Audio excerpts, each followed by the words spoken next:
Então, agora eu vou convidar o professor Ari Rocco para fazer a sua fala e depois seguiremos com a Luiz.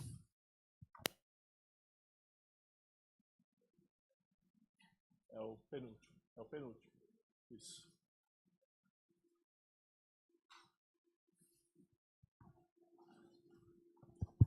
Boa. Tem que apontar para o computador ali. Isso, atrás de você. Ok? Aí. Bom, boa tarde, pessoal. Primeiro eu queria começar agradecendo o pessoal do Inteligência Esportiva pelo convite. É um prazer estar aqui para falar sobre... Na realidade, eu vou falar de um tema relacionado à governança, não exatamente governança, porque imaginei que as duas entidades aqui iriam falar bastante de governança e a gente está iniciando um trabalho, né, sobre não exatamente governança, mas modelo de propriedade das organizações esportivas no Brasil, que tem muito a ver com a questão da governança. Então, eu decidi, de uma certa forma, tentar juntar as coisas, até porque o ambiente esportivo tem mudado muito, e até para contextualizar, eu sou da direção da Abragesp, Associação Brasileira de Gestão do Esporte aqui, mas eu sou professor da Escola de Educação Física e Esporte da USP lá em São Paulo, onde eu trabalho só com os alunos do bacharelado em esporte. Então, o meu foco é rendimento, né? É o que eu estudo, é o que eu trabalho. Então, isso vai ficar claro na apresentação, tá? Então, vou falar um pouquinho da Abragesp de início, né? Entidade da qual eu tive o prazer de suceder o Luiz Haas na presidência. Então, tudo passa pelo Luiz Haas aqui, né? Absolutamente tudo. Então, para quem não conhece, a Associação Brasileira de Gestão do Esporte, ela foi criada, a ideia surgiu em 2002, mas ela foi criada oficialmente em 2005, e tem como missão incentivar a produção, estimular a disseminação de conhecimento na área de gestão do esporte no Brasil. É uma instituição acadêmica, mas a gente vê com excelentes olhos a aproximação de profissionais, a gente tenta, né, unir a academia ao mercado, às vezes é um pouco complicado, e a visão dela é ser entidade de referência para a disseminação de conhecimento na área de gestão de esporte no Brasil, unindo professores, pesquisadores, profissionais e acadêmicos, né? Então, por enquanto, a gente conseguiu muito os professores e acadêmicos e pesquisadores. Os profissionais, eles ainda têm algumas ressalvas à academia. Então, a gente tem aí um congresso anual. Esse ano vai ser em Fortaleza, no mês de setembro, 18 a 20. Então, fiquem atentos aí, porque seria interessante contar com a participação de todos vocês, né? Porque a gente está levando o congresso para o Nordeste também, tentando descentralizar um pouco, sair fora do Sul e Sudeste, porque a gente acredita que isso pode contribuir bastante para, pelo menos, a reflexão científica dentro de gestão de esporte no país, tá? Então, antes de falar propriamente na questão do modelo de propriedade, eu vou contextualizar algumas coisas que eu acho importante. Aí vou apresentar alguns modelos que acho que a maior parte deve conhecer, modelos de fora, muito da gestão do esporte / mais futebol, onde isso se evidencia, mas tentando trazer para as outras modalidades. Não no intuito de dizer que esses modelos são modelos de referências para nós, mas no intuito de entender como é que nos diferentes países apresentados aí, as organizações esportivas encontraram soluções jurídicas e de propriedade para aproveitar todo o ambiente cultural, social, político e esportivo do esporte. Então, cada país encontra a solução que é melhor para o seu contexto, que é o que eu acho que a gente tem que fazer. Então, não vou apresentar esses modelos no sentido de que são referências para nós, mas para mostrar como que houve uma relação entre o que acontece culturalmente em cada um desses países e como que essas organizações se adequaram dentro da estrutura do país, né?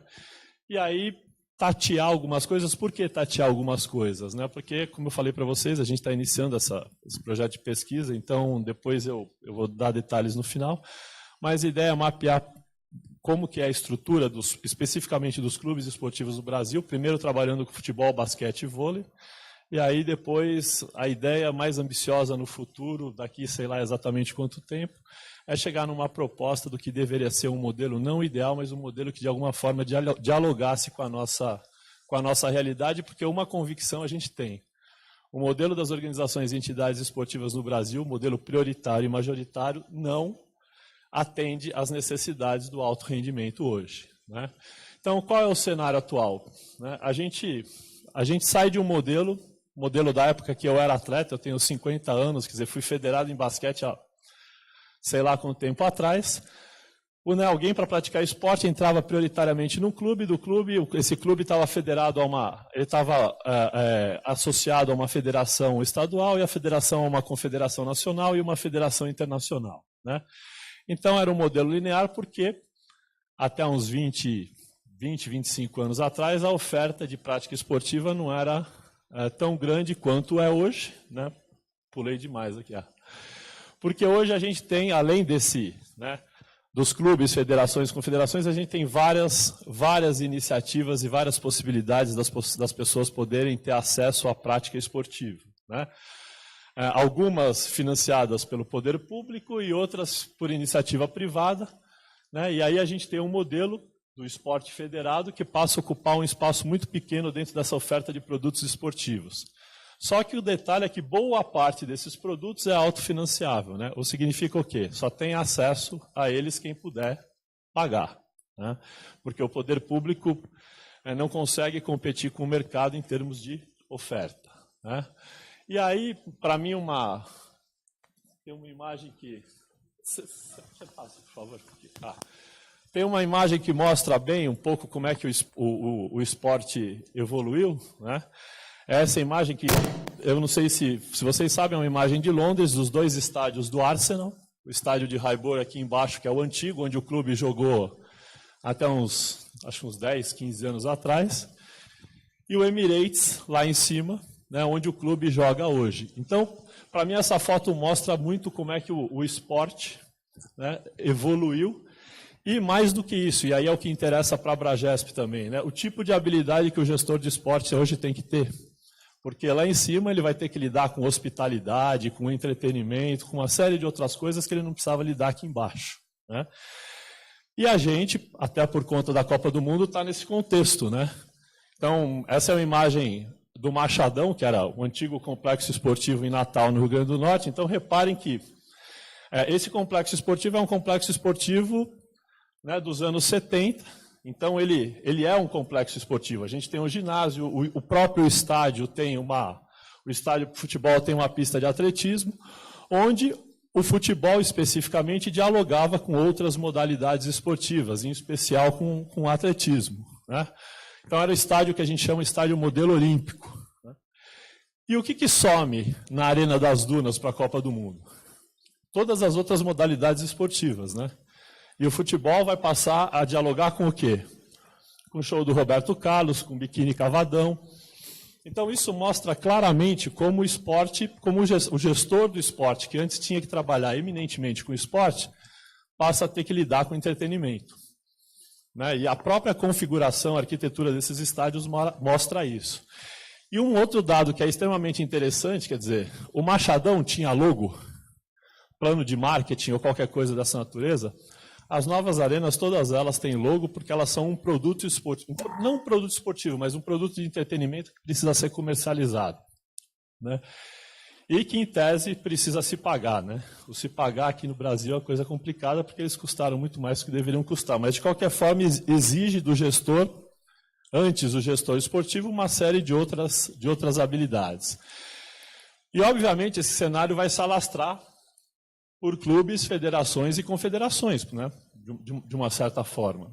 Então, outra coisa que caracteriza esses espaços e o momento em que a gente está vivendo é que eles passam a ser cada vez mais elementos de atração turística das cidades onde estão localizadas e também de diferenciação social das pessoas que vão a um evento nesses espaços. Porque hoje em dia não basta você ir num evento esportivo. Você tem que contar para as pessoas que você foi. E como é que você conta? Você faz a selfie, né, e põe nas redes sociais, porque você está mostrando isso. A gente tem um dado de uma pesquisa que a gente fez nos estádios da Copa, em que um jogo, Bósnia e Nigéria, da Copa do Mundo, Arena Pantanal, foram entrevistadas depois do jogo 200 e poucas pessoas, 5 minutos depois do jogo. 30% do público não lembrava as duas seleções que jogaram. Então estavam ali por quê? né, pelo entretenimento, para fazer a selfie, porque estar na Copa do Mundo era, né, um elemento de diferenciação no grupo social. E uma outra coisa que demonstra muito a importância do entretenimento nesse cenário atual é que, assim, Jogos Olímpicos do Rio de Janeiro, a gente vivenciou isso, não sei quantas modalidades olímpicas, feminino e masculino, os maiores atletas do mundo. Qual o ingresso mais caro dos Jogos? Cerimônia de abertura. Quantas medalhas estavam em disputa? Nenhuma. Então não havia uma competição esportiva de fato. Então o esporte era o gerador de um espetáculo de entretenimento, tanto que chamam alguém da indústria cinematográfica para fazer todo o espetáculo, Fernando Meirelles, etc., o que demonstra como que o esporte hoje induz uma série de outros negócios que muitas vezes tem o esporte como um elemento simbólico lá. E a gente vê cada vez mais as redes sociais, as mídias sociais aí funcionando como elemento de comunicação, divulgação e negócio das grandes organizações esportivas. Então, a NBA, por exemplo, ela vende todos os seus jogos pela internet hoje. Então, o que ela consegue com isso? Ela elimina o intermediário, que são as emissoras de televisão, e oferecem um leque de serviços, né, para os seus usuários. Então, é uma entidade esportiva, que passa a gerar conteúdo e esse conteúdo tem valor, né? Então, isso mostra como há uma série de outras habilidades que os gestores do esporte necessitam, hoje em dia, que não necessitavam um tempo atrás, né? Então, o camarada pode escolher, se ele pagar, dependendo do que ele pagar, ele pode escolher o jogo que ele quiser assistir, e ele não precisa escolher aqueles que o Sport TV coloca, que a ESPN coloca, porque ele tem a liberdade de escolha, né? Então, isso vai gerar aí no gestor do esporte uma série de habilidades, não só relacionadas com a operação e com o esporte em si, mas uma série de outras habilidades relacionadas à comunicação, recursos humanos, eventos, etc. E isso levando-se em consideração que o setor, que a indústria do esporte, né, as entidades esportivas, elas têm um diferencial com relação a qualquer outro setor de atividade, porque não basta só você ter resultado econômico financeiro, né? Não basta você ter lucro, não basta você ter dinheiro em caixa, mas você precisa ter performance esportiva. Porque não adianta você estar com tudo perfeito e não ganhar nada, que você não vai persistir no cargo. Então, gerenciar, administrar esporte é algo extremamente complicado, especialmente no ambiente de hoje. Então, na Europa existe uma entidade que reúne os principais clubes do continente, não só os grandes, mas os pequenos, que eles dividem o negócio do esporte em business, marketing, a performance esportiva e comunidade. Então, a gente teria que gerenciar tudo isso. Então, eu vou acelerar que meu tempo está curto, né? Então, o que acontece? Nos Estados Unidos, eles encontraram um modelo, que é o modelo das grandes ligas. A liga é um grande órgão regulador e os clubes, entre aspas, né, seriam as franquias. Então, a liga ela tem um completo controle sobre toda a atividade, né? Teto salarial, equilíbrio, negociação com emissoras de TV, e para a liga, como a liga controla tudo, inclusive os clubes, que seriam as franquias, o equilíbrio é fundamental, porque o equilíbrio atrai público. A incerteza do vencedor traz audiência, né? Então, e lá a questão do entretenimento também é extremamente forte.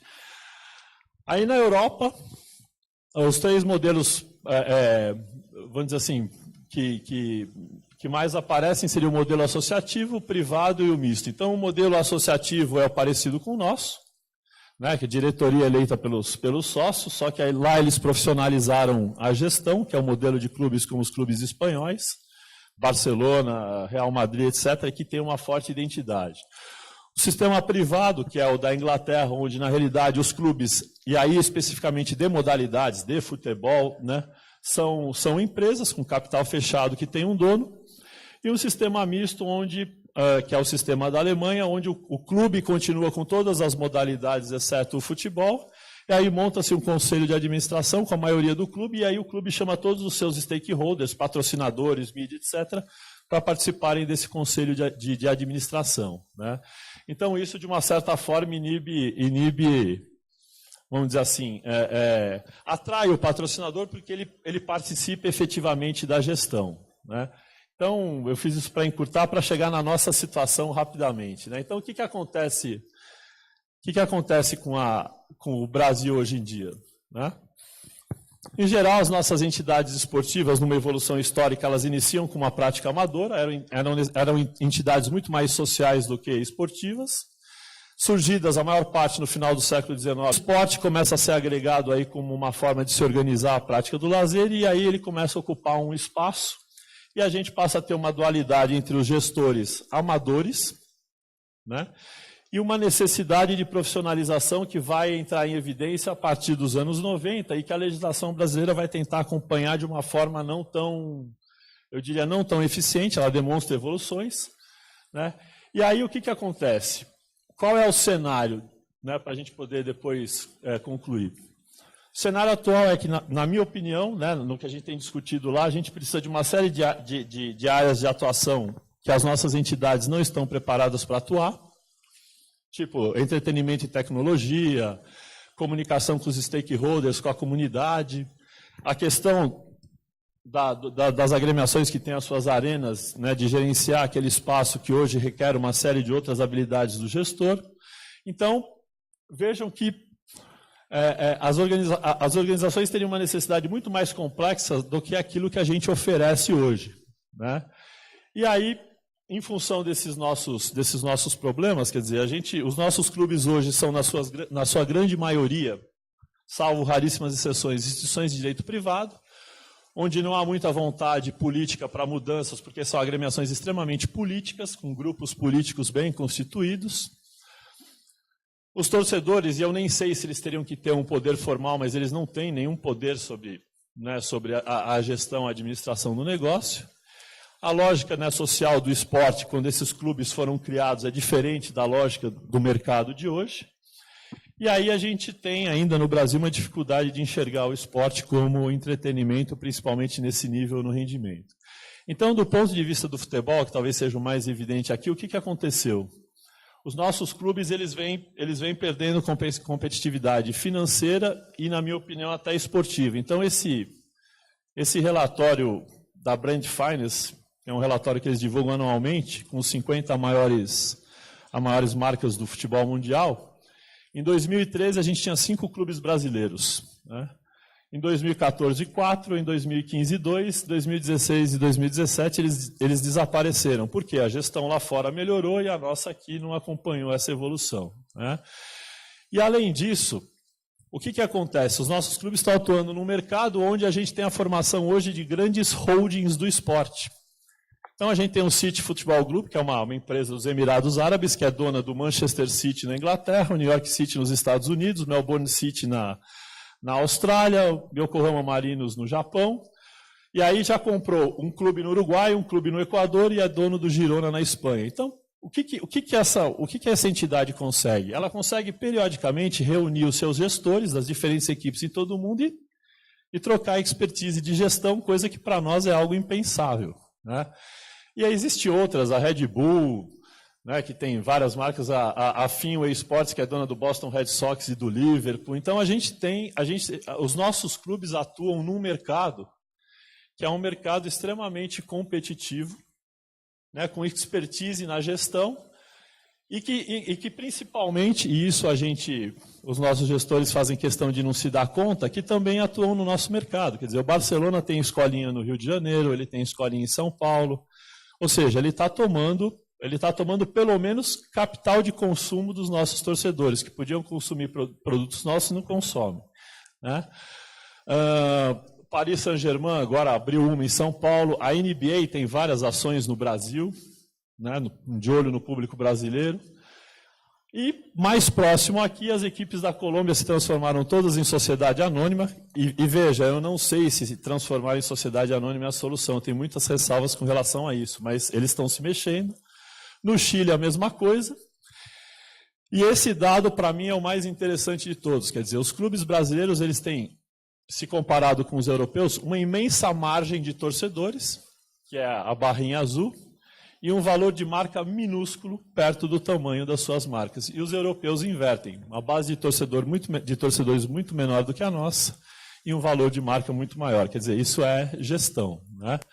E aí tem Um outro dado que, até complementando um pouco o que a Fabiana falou, se a gente compara Espanha, Itália, França, Alemanha, Inglaterra, o Brasil é o único país do mundo onde a confederação da modalidade arrecada mais que o seu principal clube. A CBF arrecada mais que o Flamengo. Em todos os outros lugares do mundo, o principal clube arrecada muito mais do que a federação. Quer dizer, alguma coisa está errada, né?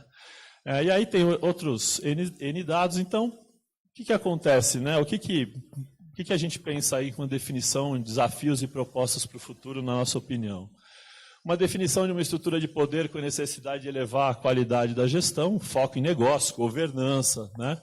Uma profissionalização da gestão, e profissionalização não é só pagar salário, mas sim buscar os melhores profissionais do mercado para determinadas áreas. Então, os nossos departamentos de marketing, não só dos clubes de futebol, mas das confederações, das federações, é muito pequeno, porque todas elas, na grande maioria, estiveram sempre esperando o dinheiro do Estado e não correram atrás, né, de transformar o seu produto num bom produto para que seja interessante para a iniciativa privada, salvo raríssimas exceções. A gente não tem uma cultura de gestão que trabalhe com planejamento estratégico, de novo, salvo raríssimas exceções, e felizmente essas exceções já não são tão raras, elas têm aumentado bastante, o cenário é um cenário de evolução.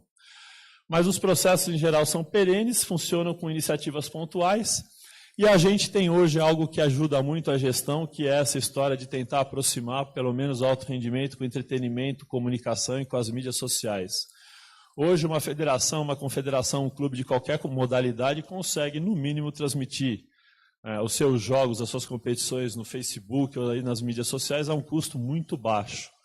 Então, isso na realidade, além das questões de governança que têm que ser discutidas, a gente entende que esse modelo de propriedade precisaria ser revisto, né, e aí é algo um pouco mais complicado, e a profissionalização da gestão é algo fundamental, né? Então tem acontecido alguma coisa aí que, de novo, eu não sei se é o ideal, mas, né, eu tenho um projeto de lei de sociedade anônimas no futebol em discussão, em tramitação. A bancada da bola luta muito contra, então dificilmente será aprovado. E era isso, tá? Então, assim, o cenário é muito melhor do que foi um tempo atrás, mas o esporte brasileiro, se algumas coisas acontecerem, ele pode ser algo muito maior do que efetivamente ele é hoje, tá? Desculpa ter estourado um pouquinho, obrigado. É isso.